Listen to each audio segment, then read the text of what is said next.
Pastor Praveen మృతిపై పోలీసులు preliminary దర్యాప్తు రిపోర్టుని ఇప్పుడు బయటకు పెట్టారు. ఇన్ఫాక్ట్ ప్రవీణ్ దాటిన సీసీ కెమెరాలను పరిశీలించనున్నారు ఐజీ అశోక్. చేతులు అలాగే శరీరంపై గాయాలున్నాయన్నారు ఆయన. ముఖంపై కూడా గాయాలున్నాయంటూ చెప్పుకొచ్చారు. కాలుపై కాలిన గాయం ఉంది అంటూ చెప్పుకొచ్చారు Eluru range IG Ashok. Accident చేసిన కారు కోసం గాలిస్తున్నామంటూ కూడా చెప్పుకొచ్చారు. ఇంట్రెస్టింగ్ పాయింట్ ఇది. ప్రమాదం చేసిన కారు కోసం ఇంట్రెస్టింగ్ పాయింట్ ఇది. రిమెంబర్, ప్రమాదం చేసిన కారు కోసం గాలిస్తున్నామన్నారు ఐజీ అశోక్. ఎవరికైనా అనుమానాలుంటే తమని సంప్రదించొచ్చంటూ కూడా చెప్పుకొచ్చారు ఆయన. ఈ కేసుపై ముఖ్యమంత్రి చంద్రబాబు సమీక్షించారంటూ కూడా చెప్పుకొచ్చారు. విజయవాడలో 4 గంటలు ఎవరిని కలిశారు? దాంతోపాటు విజయవాడలో సీసీ కెమెరాలను పరిశీలిస్తున్నామంటూ కూడా ఐజీ అశోక్ చెప్పుకొచ్చారు. ప్రవీణ్ మృతిపై విద్వేషాలు సృష్టిస్తే చర్యలు తప్పవంటూ హెచ్చరికలు జారీ చేస్తున్నారు ఐజీ అశోక్. ఆంధ్రప్రదేశ్ ప్రభుత్వం చాలా సీరియస్గా తీసుకుంది ఈ అంశాన్ని. దాంతోపాటు పోలీసు శాఖ కూడా చాలా డీప్గా ఇన్వెస్టిగేషన్ చేస్తున్నట్టు చెప్పుకొచ్చారు ఆయన. పాస్టర్ ప్రవీణ్ పగడాల మృతిపై పోలీసులు ప్రిలిమినరీ దర్యాప్తు రిపోర్టుని బయటపెట్టారు. ప్రవీణ్ దాటిన సీసీ కెమెరాలను పరిశీలించామని చెబుతూనే దాంతోపాటు మరికొన్ని అంశాలను ప్రస్తావించడం జరిగింది. ఈ నేపథ్యంలో ఐజీ అశోక్ ఏమన్నారు ఇప్పుడు చూద్దాం. Good evening everybody. మనకు రాజమండ్రి నగరానికి దగ్గరలో 24 మార్చ్ రాత్రి ఒక ఇన్సిడెంట్ జరిగింది. దీంట్లో శ్రీ ప్రవీణ్ కుమార్ పగడాల్ గారని పాస్టర్ వారు హైదరాబాద్ సంబంధించిన వారు మోటార్ సైకిల్ మీద వస్తూ అనుమానాస్పద పరిస్థితుల్లో అక్కడ మరణించడం జరిగింది. 25వ తారీఖు మార్నింగ్ 8:47కి ఇది డయల్ 112 కాల్ వచ్చింది. ఒక డెడ్ బాడీ పడి ఉంది ఒక మోటార్ సైకిల్ తో పాటు అని చెప్పి ఇన్ఫర్మేషన్ వచ్చింది. ఒక ఇన్ఫార్మెంట్ ఎవరో ఒక ఫోన్ చేసి చెప్పారు. ఆ ఇన్ఫర్మేషన్ మీద అక్కడికి పోలీస్ స్టాఫ్ వెళ్ళి వారిని ఎగ్జామిన్ చేసి అక్కడ సీన్ ఆఫ్ ఆఫెన్స్ కి వెళ్ళి అక్కడ పడి ఉన్న మోటార్ సైకిల్ ఒక డెడ్ బాడీని ఎగ్జామిన్ చేయడం జరిగింది. అక్కడ సీన్ ఆఫ్ ఆఫెన్స్ లో దొరికిన ఆ మృతుడి సెల్ ఫోన్ ఆధారంగా ఆ ఫింగర్ ప్రింట్ ద్వారా దాన్ని ఓపెన్ చేసి అక్కడ బంధువులని ఆ ఫోన్ లో దొరికిన నంబర్స్ తో మాట్లాడి వాళ్ళ ఫ్రెండ్స్ తోటి బంధువులతోటి మాట్లాడితే చనిపోయిన వ్యక్తిని శ్రీ ప్రవీణ్ కుమార్ పగడాల పాస్టర్ గా దాన్ని గుర్తించడం జరిగింది.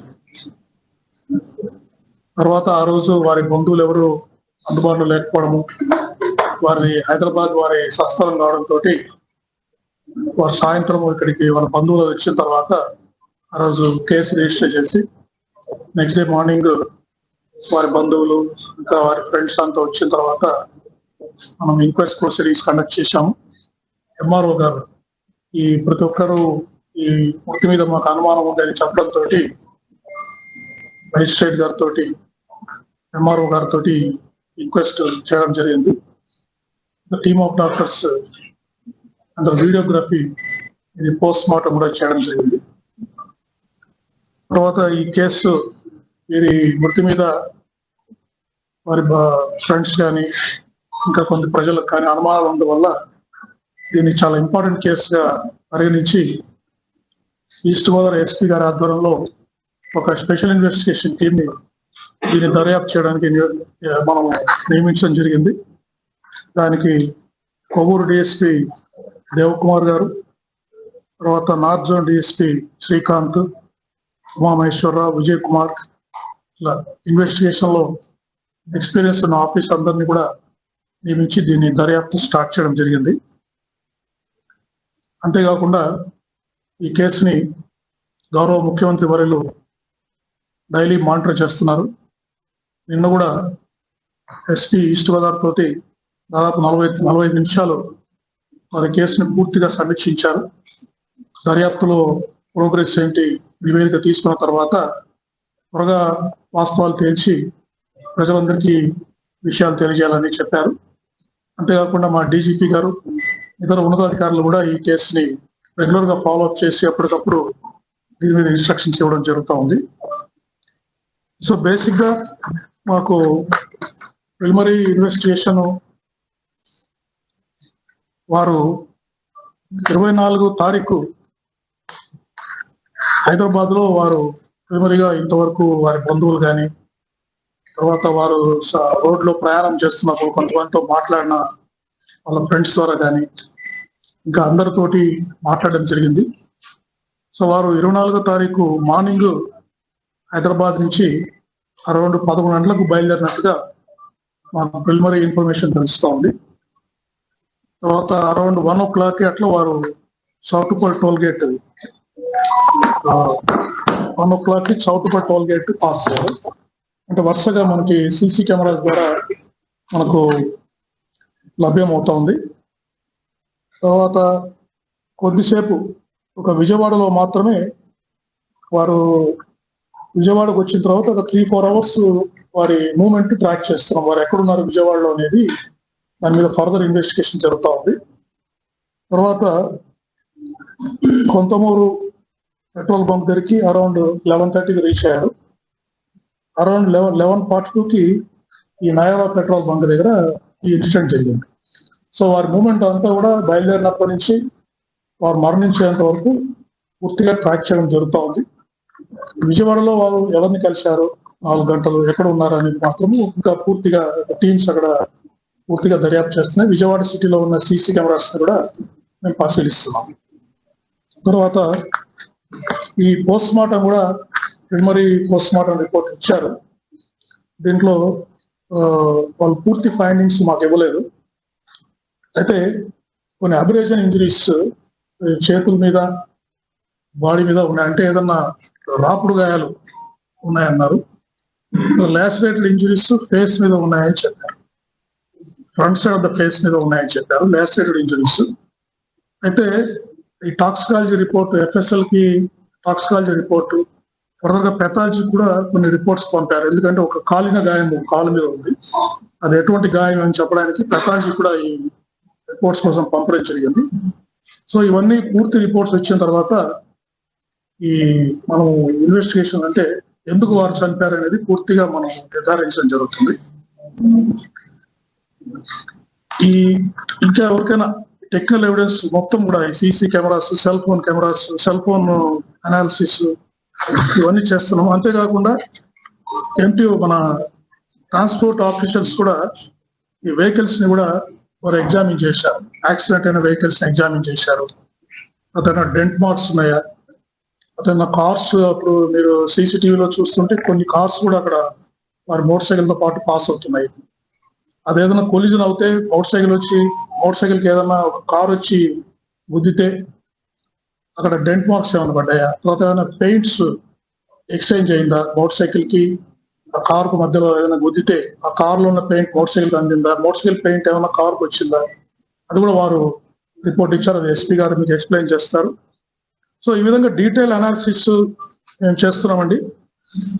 ఇంకోటి నేను ప్రజలకి విజ్ఞప్తి చేసేది ఏంటంటే ఎవరు కూడా ఆందోళన చెందాల్సిన అవసరం లేదు. ఈ కేసుని డీటెయిల్ గా ఇన్వెస్టిగేట్ చేస్తున్నాము. ఎవరికైనా అనుమానాలు ఉంటే కూడా వారిని నన్ను కానీ జిల్లా SP గారిని కానీ వాళ్ళ దగ్గర ఏదైనా సాక్ష్యాలు ఉంటే కూడా వీరి మృతికి సంబంధించి ఉంటే కూడా మమ్మల్ని వచ్చి వాళ్ళు కలిసి ఎక్స్ప్లెయిన్ చేయొచ్చు. వారికి ఎటువంటి సందేహాలైనా మేము క్లారిఫై చేయడానికి రెడీగా ఉన్నాము. అంతేకాకుండా ఆ యాంగిల్స్ కూడా మేము ఇన్వెస్టిగేట్ చేస్తాము. అంతేగాని వీరి మృతి గురించి అనవసరమైన సోషల్ మీడియాలో కానీ అనవసరమైన పోస్టులు పెట్టి విద్వేషాలు సృష్టించే విధంగా చేస్తే మాత్రం చట్ట ప్రకారం చర్యలు తీసుకుంటామని మీకు తెలియజేస్తాం. రైట్, అది పోలీసులు ఎటువంటి ఇన్వెస్టిగేషన్ చేయడం జరుగుతుంది, ఇన్వెస్టిగేషన్ ఎంతవరకు వచ్చింది, at the same time preliminary దర్యాప్తులో ఎటువంటి అంశాలు వెలుగులో చూడడం జరిగింది, దాంతోపాటు ఇంకా ఎటువంటి రిపోర్ట్స్ రావాల్సిన అవసరం ఉంది, ఎటువంటి రిపోర్ట్స్ కోసం పంపించడం జరిగింది, ఎటువంటి దర్యాప్తు జరుగుతోంది, ఏ అంశాలను పరిశీలించడం జరుగుతోంది, ఏ అంశాలను పరిగణలోకి తీసుకోవడం జరుగుతోంది, ఏ అంశాలు ప్రభావితం చేసే అవకాశం ఉంది, ఇవన్నీ కోణాల్లో కూడా ప్రస్తుతం దర్యాప్తు చేస్తున్నామంటూ IG అశోక్ చెప్పుకొచ్చిన సందర్భం ఈ నేపథ్యంలో దర్యాప్తుకు సంబంధించి అట్ ద సేమ్ టైం ఇంకా ఎటువంటి డెవలప్మెంట్స్ ఉన్నాయి ఈ ఘటనకు సంబంధించి, ముఖ్యంగా ప్రవీణ్ మృతికి సంబంధించిన కేసు విషయంలో ఎటువంటి డెవలప్మెంట్ చోటు చేసుకునే తెలుసుకునే ప్రయత్నం చేద్దాం. మా ప్రతినిధి ప్రకాష్ అప్డేట్స్ అందించేందుకు సిద్ధంగా ఉన్నారు. ప్రకాష్, ఇటు ఐజీ అశోక్ చెప్పిన సందర్భాన్ని మనం చూసాం. ఈ నేపథ్యంలో ఇక్కడ టాక్సికాలజీకి సంబంధించి అంటే టాక్సికాలజీ రిపోర్ట్కి సంబంధించి మాట్లాడిన సందర్భం, అలాగే సెల్ ఫోన్స్కి సంబంధించి ఎనాలిసిస్ అంటూ కూడా మాట్లాడుతున్నారు. దాంతోపాటు డెంట్ మార్క్స్ బైక్కి దాంతోపాటు అటుగా కొన్ని కార్లు వెళ్తున్నాయి. ఆ కార్లకు సంబంధించి ఏమైనా తగులుంటుందా, ఆ పెయింట్ మార్క్స్ ఏమైనా బైక్ ఉన్నా, లేకపోతే బైక్కి సంబంధించి ఏవైనా డెంట్ మార్క్స్కి సంబంధించి మిగిలిన కొన్ని కార్ల గురించి కూడా అక్కడ పాస్ ఆన్ అవుతున్నాయి కాబట్టి వాటిని కూడా పరిశీలిస్తామంటున్నారు. కాబట్టి ఎటువంటి ఇన్వెస్టిగేషన్ జరుగుతోంది, ఎటువంటి అంశాలు వెలుగు చూడడం జరుగుతోంది ప్రకాష్? సచిన్, ఏదైతే పాస్టర్ ప్రవీణ్ ఒక మృతిపై అయితే ప్రైమరీ దర్యాప్తు రిపోర్ట్ అయితే ఈ రోజు ఐజీ అశోక్ కుమార్ అయితే వివరించారు. ప్రధానంగా ఈ యొక్క ప్రవీణ్ దాటినటువంటి సీసీ కెమెరాలతో పాటు మొత్తం అన్ని కూడా ఈ రోజు ఈ యొక్క మీడియా సమావేశం నిర్వహించి అందులో చూపించినటువంటి పరిస్థితి ఉంది. అలాగే ప్రధానంగా ప్రైమరీ దర్యాప్తు రిపోర్ట్లు అయితే ఇప్పుడు ఇంకా పూర్తి రిపోర్ట్ అయితే రావాలేదని చెప్పడం జరిగింది. అంతేకాకుండా తన పాస్టర్ ప్రవీణ్ యొక్క చేతులకి అలాగే బాడీ పైన కూడా గాయాలున్నట్టుగా, ముఖంపై కూడా గాయాలున్నట్టుగా అయితే పోలీసులు ప్రస్తుతం అయితే విచారణలో చెప్పడం జరిగింది. గాయాలు ఏ విధంగా అవేని కూడా చెప్పలేదు. అంటే కాలుకు కూడా కాలినటువంటి గాయం ఉన్నట్టుగా ఏలూరు రేంజ్ ఎవరైతే ఉన్నారో ఐజీ కూడా అశోక్ చెప్పడం జరిగింది. ముఖ్యంగా చూసుకుంటే హైదరాబాద్ నుంచి ఏ సమయం నుంచి ఎప్పుడు బయలుదేరారు అనే వివరాలు కూడా వివరించడం జరిగింది. అలాగే హైదరాబాద్ నుంచి అయితే ఉదయం 11 గంటలకు అయితే ఆ రోజు సోమవారం నాడు బయలుదేరారు. చౌటప్పల్ మధ్యాహ్నం 1 గంటకైతే అక్కడి నుంచి పాస్ అయినట్టుగా ఆయన ఆ సీసీ ఫుటోల్లో సేకరించినట్టుగా తెలుస్తుంది. విజయవాడలో మాత్రం ఆయన హైదరాబాద్ నుంచి విజయవాడ రావడం జరిగింది. విజయవాడలో మాత్రం ఆయన ఎక్కడి నుంచి అక్కడ కొన్ని గంటలు ఎక్కడికి వెళ్ళారనేది కూడా తెలియని పరిస్థితి ఉందని చెప్పడం జరిగింది. అలాగే ఆయన పోస్ట్ మార్టం మొత్తం కూడా వీడియో రికార్డింగ్ చేశాం. ఆయన శరీరంపై ఉన్నటువంటి ర్యాపిడ్ గాయాలుగా అనిపిస్తున్నాయని కూడా చెప్పడం జరిగింది. ఈ కేసులో ఎటువంటి అనుమానాలు అయితే తావులేదని, మరొక ఒకవేళ అనుమానాలు ఉన్నా సరే దానికి సంబంధించినటువంటి మీకు మీ దగ్గర ఆధారాలు ఏమైనా ఉంటే అటువంటి ఆధారాలు కూడా ఇస్తే మేము ఆ యొక్క కోణంలో కూడా పరిశీలిస్తామని కూడా చెప్పినటువంటి పరిస్థితి ఉంది. ప్రస్తుతం అయితే ఈ యొక్క విషయాన్ని సామాజిక మాధ్యమంలో ఉద్వేగంగా రెచ్చగొట్టే పోస్టులు పెట్టవద్దంటూ మరొక విషయం కూడా చెప్తున్నటువంటి పరిస్థితి ఉంది. ఏదేమైనా మొత్తం ఈ యొక్క బయలుదేరిన అక్కడ ఎక్కడైతే ఆయన బయలుదేరారు, ఎక్కడైతే సంఘటన స్థలంలో జరిగినటువంటి ప్రాంతం ఏదైతుందో ఆ ప్రాంతంలో ఎటువంటి పరిస్థితులు ఉన్నాయో అన్ని కూడా డ్రోన్ విజువల్స్ తో పాటు మొత్తం ఐజీ కూడా వివరించిన పరిస్థితి ఉంది. కానీ ఈ దీనిపై అదే ఇప్పుడు ఏదైతే జరిగినటువంటి పలు అనుమానాలు రేకెత్తుతున్నాయో నేపథ్యంలో ప్రధానంగా కారు ఎక్కడి నుంచి వచ్చింది, ఆ కారు ఎక్కడికి వెళ్ళింది అనే డీటెయిల్స్ అయితే సేకరిస్తున్నాం. ఇప్పటికే 4-5 కార్లు ప్రధానంగా ఆయన వాళ్ళ ఆధీనంలో ఉన్నప్పటికీ ప్రధానంగా ఆ కార్లు అయితే నిర్ధారించేందుకు అంటే ఎన్ని కార్లకు సంబంధించి ఏమైనా అంటే దాదాపుగా పరిశీలిస్తున్నాం అంటున్నారు. ఎన్ని కార్లు పాస్ ఆన్ అయ్యాయి అంటే ఎన్ని కార్లు దాటి ఉండొచ్చు అంటూ కూడా పోలీసుల దర్యాప్తులో చెప్పడం జరుగుతోంది. ఆ వివరాలు ఇంకా పూర్తిగా అయితే చెప్పడం లేదు, ఇంకా దర్యాప్తులో ఉన్నాయని చెప్పుకొస్తున్నారు. అంటే కేవలం దానికి సంబంధించినటువంటి ఆయన ప్రయాణం ఏ విధంగా సాగింది, ఎక్కడి నుంచి ఏ విధంగా వచ్చారు, ఆయన ఎక్కడ ఏ విధంగా అక్కడ మృతి చెంది అనుమానాస్పదంగా ఉన్నారని వివరాలు మాత్రమే చెప్పడం జరిగింది. ఆయన హైదరాబాద్ చౌటప్పల్ టోల్ ప్లాజా వద్ద నుంచి 1:29 బయలుదేరిన కానీ ఇక్కడ జరిగిన ఏదైతే 11 గంటల ప్రధానంగా 11:42 ఏదైతే ఇక్కడ కొంతమూరు వద్ద పెట్రోల్ బంక్ వద్ద చనిపోయినటువంటి ఫుటేజ్ తో పాటు వంటవన్నీ కూడా వివరంగా చెప్పడం జరిగింది. నల్గొండ దగ్గర అయితే మరో టోల్ గేట్ వద్ద చిలకలపల్లి వద్ద 3.31 అంటే కేసరాపల్లి వద్ద 4.7 PM ఈ విధంగా అక్కడైతే రికార్డ్ అయినట్టుగా వాటికి సంబంధించిన ఫుటేజ్ కూడా వివరించడం జరిగింది. అలాగే చివరిగా కొంతమూరు బంకు వద్ద ఉన్నటువంటి ప్రమాదం ఏ విధంగా జరిగింది, ఆ బంకు వద్ద అక్కడ ఏ విధంగా డస్ట్ లేసింది, అక్కడ రోడ్డు కంకర వేసినటువంటి అవన్నీ కూడా పరిస్థితుల వలన అక్కడ ఒక్కసారిగా హిట్ అండ్ రన్ జరిగి ఉంటుందనే కోణంలో కూడా విచారణలో ఉందనేది మాత్రం చెప్పుకొస్తున్నారు.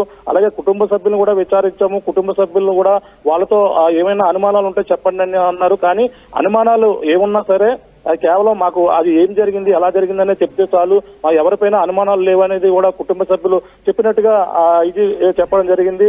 అలాగే జాన్ ఆకాష్ అనే ఇద్దరు బైబిల్ మిషన్ బిల్డింగ్ కట్టడాలకు లాలా చెరువు వద్ద అద్దెకు అడ్వాన్స్ ఇచ్చేందుకు కూడా ఇక్కడ ఇచ్చారని దాని కోణంలో కూడా విచారణ అయితే చేపట్టారని చెప్పుకొస్తున్నారు. దీనికి సంబంధించిన విషయాలు చూసుకుంటే మార్చి 12 ఏదైతే ఉందో రిజిస్ట్రేషన్ అయినట్టుగాను, అలాగే ట్రావెలింగ్ లో ఆ పాస్టర్ తో 40 మినిట్స్ మాట్లాడినట్టుగాను, అలాగే ఫారెన్సిక్ రికార్డ్ ఆధారంగా ఏదైనా అక్కడ బేస్ అయి ఉంటుందా ఇటువంటి వివరాలన్నీ కూడా చెప్పడం జరిగింది. అంటే బైబిల్ మిషన్ పని మీద వచ్చిన నేపథ్యంలోనే అక్కడ ఎవరెవరితో మాట్లాడే కాల్ రికార్డులన్నీ కూడా వాటికి సంబంధించిన డేటా మాత్రమే సేకరించామని వాళ్ళ దగ్గర ఉన్నటువంటి వివరాలు అయితే చెప్పడం జరిగింది. ఇంకా పూర్తి వివరాలు అయితే ఇంకా రావాలి. దీనికి సంబంధించినటువంటి ఏదైతే ఫోరెన్సిక్ రిపోర్ట్ రావాలి అనేది కూడా పోలీసులు అయితే విచారణ అయితే చేపడుతున్నామని, ఇంకా విచారణలో ఉన్నది. ఈ ఏదైతే వదంతులు వస్తున్న నేపథ్యంలోనే దానికి ఫుల్ స్టాప్ పెట్టేందుకు కొంచెం ప్రైమరీ రిపోర్ట్ గా కొంచెం చెప్పేందుకే ఇక్కడ రావడం జరిగిందని ఐజీ అశోక్ అయితే మనకైతే మీడియా ముందుగా వివరించిన పరిస్థితి కనబడింది. సచిన్, ప్రకాష్, ఒక్కసారి మీరు లైన్లో ఉండే ప్రయత్నం చేయండి. బిగ్ బ్రేకింగ్ న్యూస్ చూస్తున్నారు. పాస్టర్ ప్రవీణ్ మృతిపై పోలీసులు ప్రిలిమినరీ దర్యాప్తు రిపోర్టుకి సంబంధించి ఆ విషయాలను వెల్లడించారు. ప్రవీణ్ దాటిన సీసీ కెమెరాలను పరిశీలించామంటూ చెప్పుకొస్తూనే దాంతోపాటు ఆ ప్రిలిమినరీ దర్యాప్తు రిపోర్ట్లో ఏ అంశాలు ఉన్నాయనేది వెల్లడించే ప్రయత్నం చేశారు. చేతులు, బాడీపై అంటే శరీరంపై గాయాలున్నాయన్నారు ఐజీ అశోక్. ముఖంపై కూడా గాయాలున్నాయన్నారు ఆయన. కాలుపై కాలిన గాయం ఉంది అంటూ కూడా చెప్పుకొచ్చారు. కారుతోనే ప్రమాదం జరిగిందా అనే కోణంలో కూడా దర్యాప్తు చేస్తున్నామంటూ కూడా చెప్పుకొచ్చారు. దాదాపుగా చాలా కార్లు వెళ్ళిన సందర్భం బైక్తో పాటు. సో ఆ కార్లకు సంబంధించి కూడా ఇప్పుడు ఎంక్వైరీ జరిగే అవకాశం ఉందంటూ కూడా మనం భావించవచ్చు. ఎవరికైనా అనుమానాలు ఉంటే కనుక తమని సంప్రదించవచ్చు కూడా చెప్పుకొచ్చారు ఐజీ అశోక్. ఈ కేసుపై ముఖ్యమంత్రి చంద్రబాబు సమీక్షించారంటూ కూడా చెప్పుకొచ్చారు ఆయన. ఇక విజయవాడలో 4 గంటలు ఎవరిని కలిశారు, దాంతోపాటు విజయవాడలో సీసీ కెమెరాలకు సంబంధించి అక్కడున్న ఫుటేజ్ను కూడా పరిశీలించడం జరుగుతోందంటూ కూడా ఆయన చెప్పుకొచ్చారు. ప్రవీణ్ మృతిపై విద్వేషాలు సృష్టిస్తే చర్యలు తప్పవంటూ కూడా చెప్పుకొచ్చారు.